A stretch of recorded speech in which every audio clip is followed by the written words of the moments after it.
आप देख रहे हैं ACI न्यूज़, भ्रष्टाचार और जुर्म के खिलाफ हर पल आपके साथ। उत्तर प्रदेश की गूंगी बहरी सरकार से कहना चाहता हूं कि 1978 का जो आदेश है केंद्र सरकार का, उसी तहत दिल्ली उड़ीसा में दी गई है। तो हमें मालिकाना हक चाहिए। भाजपा सरकार आने के बाद लगातार इन्हें उजाड़ने का, इन्हें हटाने का लगातार प्रयास कर रही है। नमस्कार, मैं chief editor anti corruption India news से आज उत्तर प्रदेश के कानपुर शहर में मौजूद हूँ। जैसा कि मैं यहाँ देख रहा हूँ, आज यहाँ पे श्रमिक कॉलोनी बचाओ आंदोलन उत्तर प्रदेश विशाल जनसभा हो रही है यहाँ पर, और काफ़ी लोग यहाँ पर उपस्थित हैं। आज यहाँ पे काफ़ी लोग उपस्थित हैं। क्या किस कार्यक्रम किस तरह का है, क्या हो रहा है आज, और यहाँ काफ़ी लोग उपस्थित हैं। मैं इनसे ही पूछता हूँ, क्या नाम आपका? मेरा नाम दयाशंकर शर्मा है, मैं श्रमिक कॉलोनी बचाओ आंदोलन का अध्यक्ष हूँ। शर्मा जी, आज ये जो कार्यक्रम कर रहे हैं आप, इसका क्या उद्देश्य है?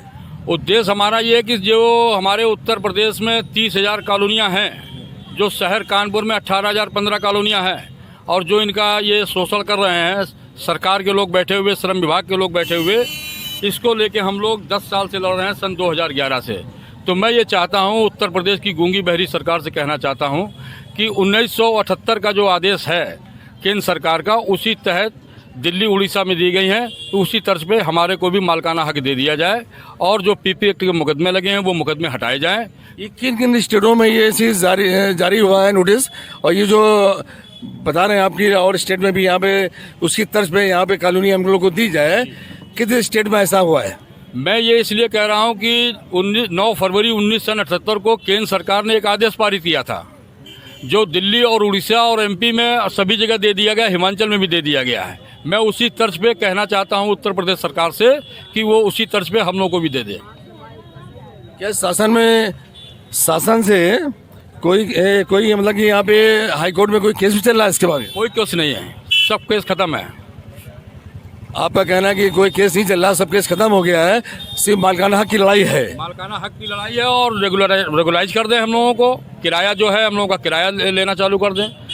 जो सरकार के जो नुमाइंदे यहाँ बैठे हुए हैं श्रमिक कार्यालय में, वो 3,000 रुपये जो प्रतिमाह की क्षतिपूर्ति लगा रहे हैं, इसका कोई शासनादेश नहीं है। यहाँ का विधायक, यहाँ का सांसद कोई संज्ञान नहीं ले रहा, उनकी हैसियत नहीं कि मैं श्रमायुक्त से जाके पूछूं इस बात को कि ये जब शासनादेश नहीं है तो आप क्यों ले रहे हैं इसका 3,000 रुपया। पूछना चाहिए ना जी, लेकिन नहीं पूछ रहा है यहाँ का विधायक, न यहाँ का सांसद। भाजपा की सरकार चल रही है, पूछना चाहिए उसको। अगर सरकार ने आपकी बात नहीं मानी तो आगे क्या आपकी योजना है? हम लोग की योजना ये है कि 20 तारीख को हम लोग श्रमिक कार्यालय में बैठेंगे, और जो हमारे ये बड़े भाई बैठे हुए आप देख रहे हैं, ये बिकाऊ नहीं, सब टिकाऊ हैं और सब सीनियर सिटीजन है। मैं इनको लेकर के वहीं घेराव करूंगा, और मैं भी जब तक इसका डिसीजन नहीं देंगे तब तक हम लोग हटने वाले नहीं हैं। जैसे इन्होंने अवगत कराया कि धरना प्रदर्शन जो यहाँ पे हो रहा है, मैंने इन्होंने कमर बांध ली है कि इसमें मैं न्याय चाहता हूँ, और यहाँ पे काफ़ी लोग और बैठे हैं, मैं उनसे भी रूबरू हो रहा हूँ और मैं जानकारी चाहता हूँ। क्या नाम आपका? ब्रजेश गुप्ता, मैं श्रमिक बस्ती संयुक्त संघर्ष समिति उत्तर प्रदेश का अध्यक्ष हूं, और पिछले 38 सालों से हम सब लोग मिल करके इस लड़ाई को लड़ रहे हैं। सरकार, मध्य प्रदेश की सरकार भी इस कॉलोनी को दे चुकी है, केवल उत्तर प्रदेश की सरकार लटकाए है। और इससे पूर्व जब प्रदेश में सरकार थी भाजपा की, तो वो कहते थे केंद्र में हमको लाओ, उसके बाद हम फाइनल कर देंगे। अब इस समय दोनों जगह सरकार है, उनको देने में क्या तकलीफ है? ये कॉलोनी उनकी मालकियत नहीं है, ये सब्सिडाइज्ड कॉलोनी है। इसमें रहने वाले लोगों ने जीवन भर देश की उन्नति के लिए मिलों में, कारखानों में, डिफेंस में काम किया। आज वो रिटायर हो गए तो उनको निकालने की नीति चल रही है, क्योंकि यहाँ पर उनके मंसूबे हैं बहुत बड़े बड़े कॉलोनाइजर्स बनाने की, फ्लैट बनाने की, और इन सबको निकाल करके निष्कासित करने की। इसको बिल्कुल कतई नहीं होने दिया जाएगा। इसके लिए हम लोग अंतिम क्षण तक लड़ाई लड़ेंगे, और इसके लिए हमको जीतना है, चाहे जिस तरीके लड़ाई हम लोग जीतें। बताइए इस बात में। हाँ, जिस तरह यहाँ पे और लोग उपस्थित हैं, यहाँ पे कुछ महिलाएं भी उपस्थित हैं जो यहाँ मीटिंग में आए हुए हैं। मैं इनसे पूछता हूँ, क्या नाम आपका? मधुबाला सिंह नाम है। आप क्या कहना चाहती हैं? हम लोग कॉलोनी बचाने के लिए, मालिकाना हक के लिए हम लोग घर से एक एक लेडीज निकलेंगे, चाहे हम लोगों को भूख हड़ताल करनी पड़े, धरना प्रदर्शन करना पड़े। कॉलोनी बचाने के लिए हम लोग निरंतर प्रयास करते रहेंगे, मरते दम तक करते रहेंगे। हम लोगों को यहाँ हम लोग का जीवन बीता जा रहा है, और बाहर निकाल के फेंकने का ये लोग काम कर रहे हैं, तो ये हम लोग होने नहीं देंगे। महिलाएं चलिए, जैसे इन्होंने अवगत कराया, इस धरना प्रदर्शन में उपस्थित थी यहाँ पर और बताया कि यहाँ पे इनके मंसूबे को कामयाब नहीं होने देंगे। यहाँ पे महिलाएं और भी बैठी हैं, मैं इनसे पूछता हूँ, क्या नाम आपका? शशि श्रीवास्तव। आप क्या कहना चाहेंगे जो धरना प्रदर्शन आज का है, इसके बारे में आप क्या कहना चाहेंगे? भाई साहब, जो यहाँ पर रहने वाले लोग हों उनको मालिकाना हक दिया जाए। हम लोग 20-20 सालों से रह रहे हैं, हम लोग कहाँ जाएंगे? ऐसी जगह किराए पे नहीं ले सकते, हमें मालिकाना हक चाहिए। चलिए, इन्होंने कहा मालिकाना हक मुझे चाहिए। और यहाँ पे एक महिला और बैठी, मैं इनसे ही पूछता हूँ, मैडम क्या नाम आपका? सर, मेरा नाम बिमला चौहान है। मैं ये कहना चाहती हूँ, ये कॉलोनी आज की नहीं है, जब मेरा जन्म नहीं हुआ था जब से ये कॉलोनी है, जब से यहाँ पर लेबर लोग रह रहे। ये सरकार क्या चाहती है? इनको निकाल के हम कहाँ इनको फेंक देंगे? मैं कहती हूँ एक भी इंसान नहीं निकलेगा, चाहे विजयनगर हो, शास्त्री नगर हो, लाल कॉलोनी हो, दादा नगर हो। अगर ये आगे उतर के आएंगे तो हम सब लोग आगे उतर के आएंगे और इनको किसी तरह से इनके कॉलोनी का हक दिला के रहेंगे, इनकी एक भी नहीं चलने देंगे, ये मेरा वादा है। जैसा इन्होंने बताया कि सरकार के मंसूबे हैं, इनको मैं चलने नहीं दूंगा, कामयाब नहीं होने दूंगा। इस कॉलोनी में काफ़ी समय से लोग यहाँ रह रहे हैं और यहाँ पे काफ़ी लोग उपस्थित हैं। मैं उनसे भी कुछ पूछना चाहता हूँ, कुछ और मुझे बताने जा रहे हैं ये, मैं इनसे पूछता हूँ। जी बताएं। ये जो क्षेत्रीय विधायक है हमारे यहाँ, ये खुद श्रमिक कॉलोनी बेच के गए यहाँ से और अब बंगले में रह रहे हैं। यहाँ एक बार चौपाल लगाई। कौन है विधायक? सुरेंद्र मैथानी जी, भाजपा से। इन्होंने चौपाल लगाई, मैंने इनको ये बोले कोई ऑप्शन दो, मैंने इनको 3 ऑप्शन दिए हैं। एक तो 1978 का जो आदेश है, जो सरकार ने किया था कि सबको दे दो मालिकाना हक। दूसरा 95 में हुआ है आदेश, वो मैंने इनको दिया। तीसरा मैंने कहा जो प्रधानमंत्री मोदी सबको आवास दे रहे हैं उसके तहत दे दिया जाए। लेकिन जुमलेबाजी चल रही है और जुमलेबाजी के सिवा कुछ नहीं चल रही है। एक दूसरे को ये लोग जो है ना भ्रमित करने का काम कर रहे हैं। और मैं इनसे ये कहना चाहता हूँ कि पीपी एक्ट के मुकदमे ख़त्म कराएं और कॉलोनियों का मालिकाना हक दिलाने का काम करें। हम लोग तो ये भाजपा सरकार क्या आश्वासन दे रही है आप लोगों को? आश्वासन कुछ नहीं दे रही, केवल जुमलेबाजी दे रही है और जुमलेबाजी जो हम लोग मानने वाले नहीं है।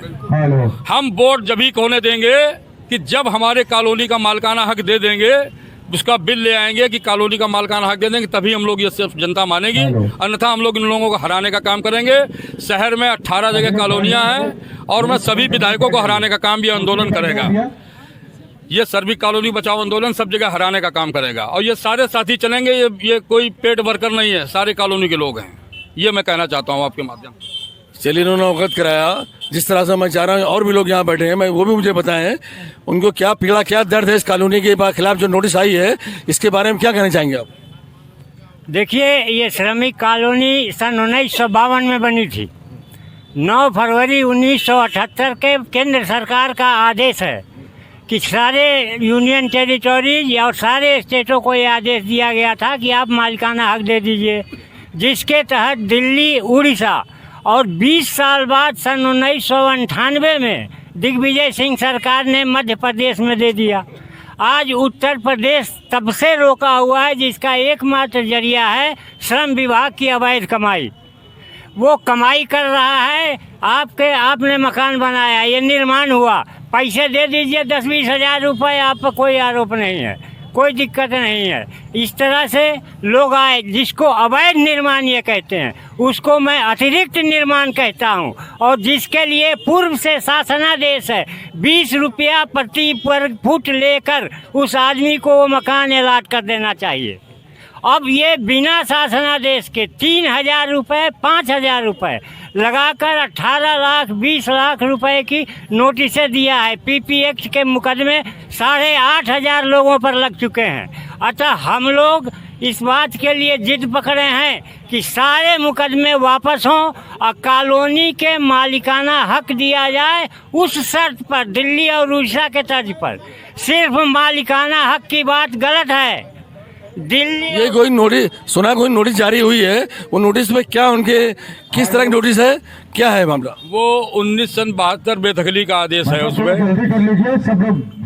बेदखली का आदेश है, बेदखली का नोटिस दे रहे हैं। वो कहते हैं कि पीपी एक्ट के मुकदमे लगाऊंगा, पब्लिक प्रोविडेंस एक्ट, उसके तहत मुकदमे लगा रहे हैं। अच्छा, आप क्या संदेश देना चाहेंगे यहाँ की जो श्रमिक वो लोग हैं, इनकी कॉलोनी यहाँ पे हैं, उनके लिए आप क्या कहना चाहेंगे?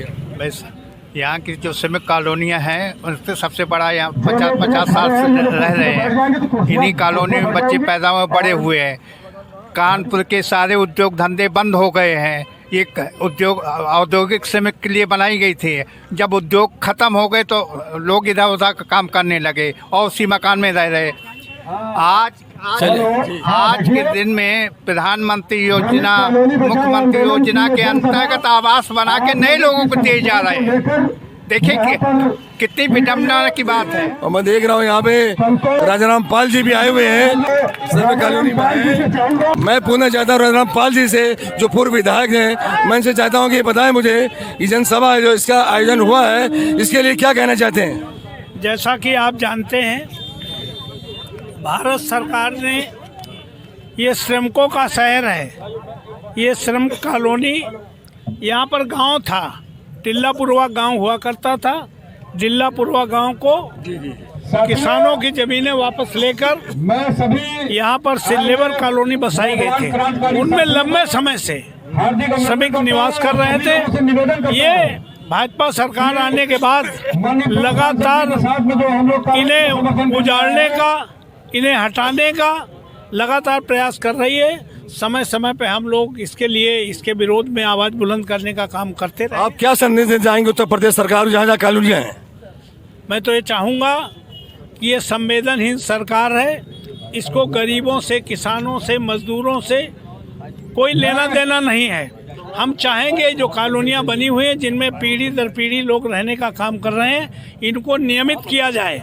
और समाजवादी सरकार आने के बाद पूरे प्रदेश में जो भी श्रमिक कॉलोनियाँ हैं, उनको नियमित करने का काम किया जाएगा। बहुत बहुत धन्यवाद आपका जानकारी देने के लिए। मैं अगली अपडेट में कुछ नए प्रकरण से अवगत कराएंगे। तब तक के लिए राष्ट्रीय अंतर साझी समाचार से बने रहिए। मैं chief editor Athar Hussain, chief editor anti corruption से, साथ में कैमरामैन वसीम खान। नमस्कार, जय हिंद। सब्सक्राइब करें हमारे YouTube चैनल को और बने रहें हमारे साथ।